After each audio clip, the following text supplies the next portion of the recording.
Well, so hello everybody. It's Connell again. I hope you're getting through this COVID-19 stuff that we're going through now. My wife and I have been kind of hunkered down here for 3 weeks, and we're doing okay. But anyway, for those of you that normally follow my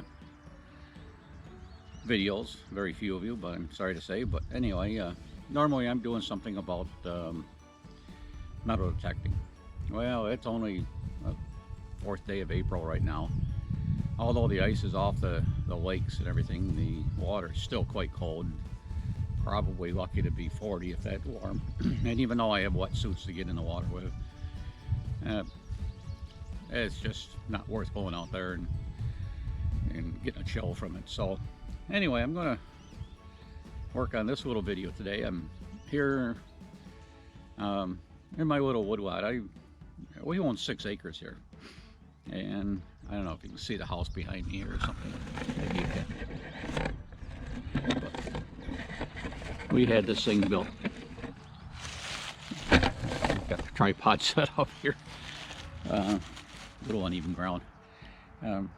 We had this house built 20 some odd years ago, and this was on my wife's family farm. It was their woodlot, and when her dad, mom, sold the place to go to Florida, we took over the woodlot, and we were burning the wood at that time, and so we used wood off of it. And I've been probably close to 35 years working, playing, and doing lots of stuff in this woodlot. And now, some 19 years ago now, 20 years ago, we had our house built here, and we live right in the middle of this wood. It's now down to 6 acres. It was a 50-acre farm at one time, but we only own 6 acres of it now. But anyway, this is kind of my sanctuary out here in the woods. I can get out here and sit down like I am now. I bring my little John Deere X585 with me, and my wagon behind it, and get on out here and my chainsaw and start up the chainsaw, which usually gets at me pretty tired when I get by the time I get started, and I saw down some trees, saw up some brush, or do something. And most of the time I sit right here in my little chair and just enjoy the peace and quiet of the outdoors in a woodlot. Love to hear the birds, hear the woodpeckers working on the trees, just everything that goes on here. But that's beyond the point. Why I'm done this right here today is that with this COVID-19 going around, I've been doing a lot of YouTubing it. I happened to see a YouTube video a young man put up about how to burn stumps. And I've got a lot of stumps in this woodlot. Besides the fact that we had to cut down a couple hundred trees just to build the house, we're 600 foot back off the road, so obviously building a driveway in and everything. And then the sawing of the firewood up for many, many years. There is a lot of stumps out here. And then about 10 years ago, there was a guy working our neighbor's woodlot that they live on over there. And we had a whole bunch of beech nut trees here, and a few maple, and the beech nuts were dying, getting old. So the guy was there, and I said, you need some of these beech nuts? He said, I can sell it for firewood. And I said, well, he gave me a good price, and he came and got them. Better he takes them, somebody warms their hearts and their souls and their house with the wood, rather than let the trees fall over it, then I got to deal with them. And of course, I'll be long gone before those trees, big beech nuts, rot away. But now I've got some problems with having lots of stumps. I'm going to turn it around here again. And of course, right over there, you can see that's a beech nut stump. That one is about 30 inches in diameter, and that's the one that they sawed. But what I'm working on today, I'm going to show you, is this one right here. Get down here. This stump right here. This is only about a 12 incher. This is one that I took down.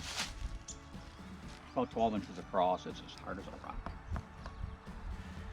And what I'm planning on doing, what this particular young lad did on that YouTube video, was that he cut an X in it down as close as he could to the ground, which of course allowed air to get in there. And then to get it going, because it's so hard, he would start a little fire with all sorts of little twigs and sticks and stuff of this nature. So, just a little fire to get it going. And it was a long, laborious project. So anyway, I'm going to modify that a little bit. What I'm going to do is I'm going to take that stump, I'm going to cut the X in it, and then I'm going to take it down about half the way. It's sitting now about maybe 20 inches, 2 foot off the ground. And after I get the X in it, I'm going to saw it down to about 12 inches off the ground. Now the first thing, the top part, because the X will be in it, will give me 4 pieces of good hard maple that as we get the stump down, burned all the way, I can put in the center. And the second thing is, it's going to make less. I'm going to have to actually burn up on the first squawk. So anyway, let me get the chainsaw started, and I'll make the X and saw it off. And then what I'm going to do is, rather than starting a fire, I'm going to see if I can do it with charcoal. So let's get this operation going.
Okay.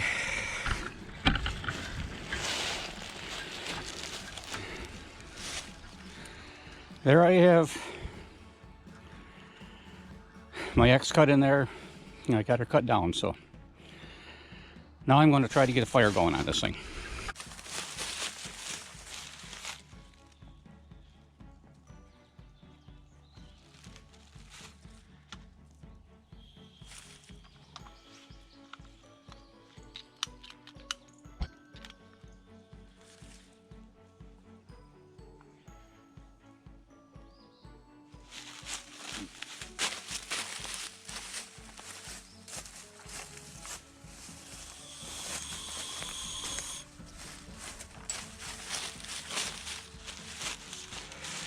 Sorry people, you gotta be smarter than torch. It helps if you turn the propane on.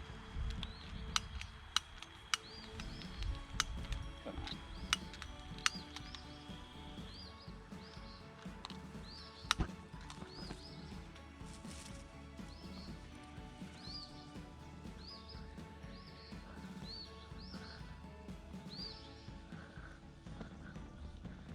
Now I know the torch is an overkill here. But this little sparker doesn't work all that good for starting charcoal fires, but it works very good for starting the torch.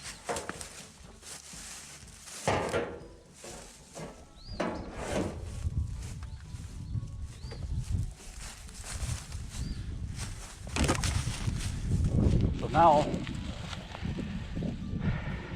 what this fellow on YouTube was saying to us was that he actually started a fire with little sticks. And of course,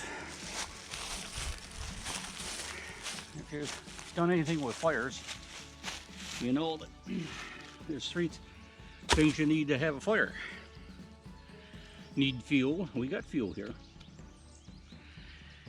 You need oxygen. We're breathing all the time. Plus this X allows oxygen, air to get in underneath it. And then you need heat. Well, our heat here, even if it's a 100,000 BTU torch, I could put that torch here on this X and my God, I'd probably go through a tank of fuel before I got it going. So what he did was he started lots of little sticks to get going. But what he was trying to do in his proper, get coals down in the center of the stump. So this is my little, I guess I'll say, research project here. And that I'm gonna, that one's going good. It's upwind. I can make coals very easy with this. And then as this gets going, hopefully gets into the stump, then I can feed small sticks and whatnot in there to see if this will a little easier way. So okay, I'm going to turn off the video camera now because sit down on my chair and start enjoying the woods.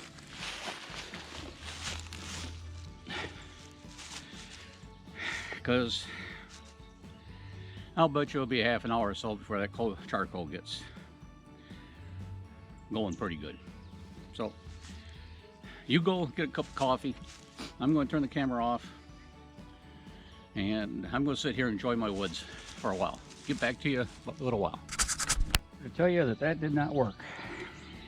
It's been a half an hour. As you can see, I added 3 more pieces of charcoal.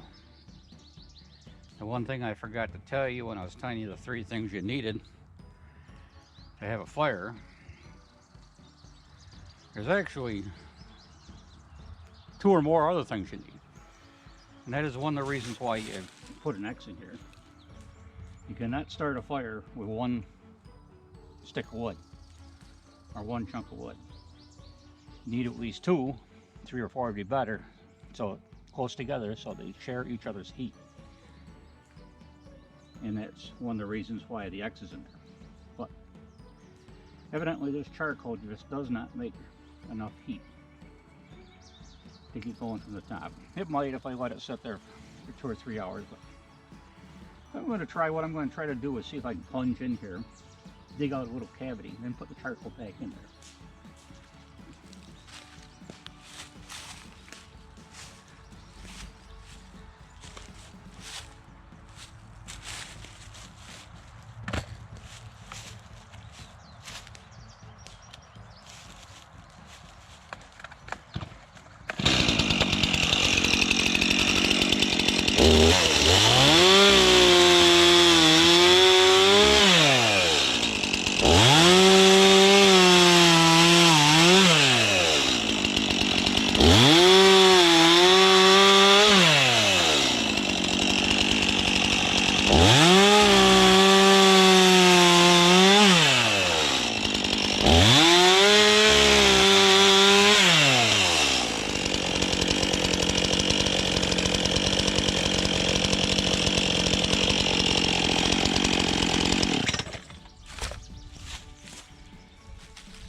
Now let's see if that works. Well, I added about 4 more pieces of that charcoal in there. And I sat down and looked at those chunks of wood I drew off, and I said, well, what the hell, I gotta burn them anyway. So I put them on top. And now, as you can see, we're beginning to get a bit of heat in there. What most people would call smoke is coming off from that white stuff. And in reality, the majority of that is steam. Stump sits out here all winter long and collects up a lot of moisture. And first thing you got to do is dry the stump out, and so you start getting enough heat, you start getting that white stuff off from it. You're getting, you're getting enough heat in there to boil the moisture inside the wood, the steam, and so now we're getting some heat there anyway. So that's just an update. Get back to you in a while. So anyway, been an hour and 15 minutes since I come on here and first started talking to you. That was even before I sawed off the log. Half an hour just trying with the little pieces of charcoal up on top. That did not work. That's a little bit better. So it's been about a half an hour since I plunged it. Put some more charcoal in there. Look down in there. I've dropped some of the pieces in there, but she's cooking away in there pretty good, so this just might work. It's 12:15 now, so I think what I'm going to do is I'm going to throw these pieces back up here, go up and eat, grab something to eat, and we'll come back and see what this looks like. Okay, well, that fire is going. Got up here and sat in a little different place, and I'm looking at it over my left shoulder here. But while that fire was going, what I think I'm going to do is I'm going to walk down to the woods. I want to show you some trees. Like I was saying about, I used to saw them down and burn them in a fireplace, but nowadays I don't have a fireplace. I've got no way to use any wood. So I'm now kind of managing my woodlot here, not as a woodlot, but as a wildlife sanctuary place, because we enjoy the wildlife, my wife and myself. And one of the ways I do that is by not allowing or not cutting down my dead trees. I leave them up because then insects will attack the dead tree and lay their eggs, and then there's a larva, and then the woodpeckers come around and they peck at the dead tree to eat the larva, and that leaves a hole. Then along comes the songbirds, and the songbirds now look it over and say, well, that make a nice little apartment house, and they build a little nest in that hole that was there, and pretty soon these trees stand and become songbird apartment houses. So I've got a couple of them down here in the woods, and I think you might be interested in them. So let's take a little walk and visit these songbird apartment houses.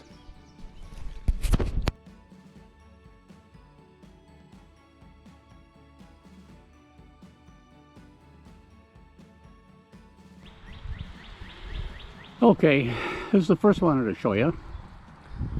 This here is a beech nut. This beech nut, I don't know why those logs didn't take it down here. As you can see, it's dead up here.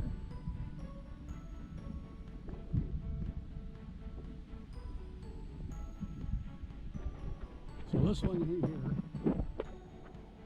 we can stand it. Because pretty soon the woodpeckers will be attacking it. It'll start all the way up to the top there. And it will become an apartment house for songbirds.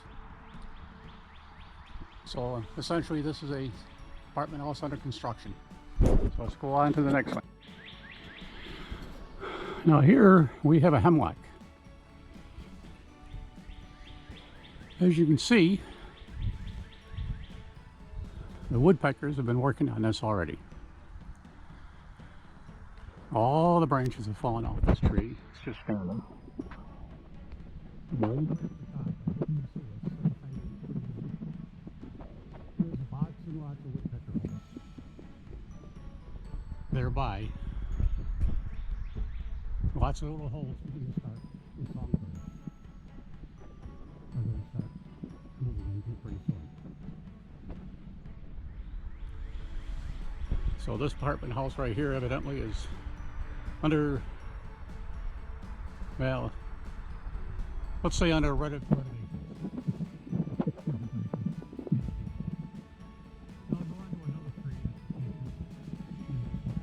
I'll show you that one too. Well, here we have a maple that blew over this winter. It was growing pretty good. As you can see, the top is up there. Still a lot of good branches in it. I was quite surprised when the snow left this spring, and I got down here and saw this nice little maple, about 8-10 inches in diameter, blown over. But then when I come down and take a look at it, see what's going on,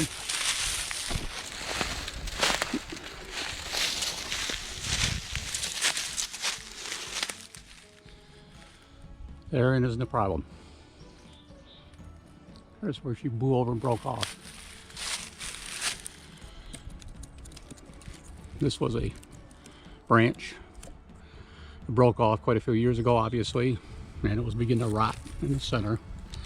And although the tree was still growing, was growing around it, and then the weakness up there was a little holding it, and a heavy stiff wind must have blown it over.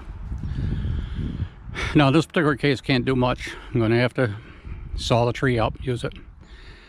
The tree will start to grow from the roots, or it might even turn around and start sending some branches out here. Never make anything, so I will turn around and cut this one down and saw up the tree and use it for fire to burn all my stumps and everything. So off we go.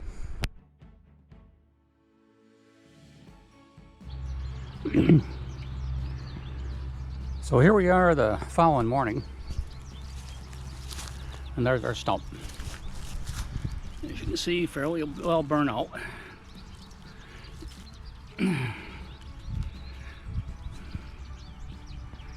It's down now to maybe 6 or 8 inches off the ground. Now if I'm not going to do anything with it, and this was more of a demonstration as to how to do it, but if this was in your yard, all you'd have to do is get a few more sticks and get another fire going right in here, and you'd burn off these 3 tabs. Here's another one over there, and you'd be rid of your stump. Now I know one person has suggested that, you know, why didn't you saw it off? Why didn't you saw it off even with the ground? Well, yeah, I could have done that. It's out here in the woods, and I probably would have. But like I said, this was just kind of a demonstration as to how to get rid of a stump in your yard cheaply and effectively. So I hope you like this video. If you have, please like and subscribe.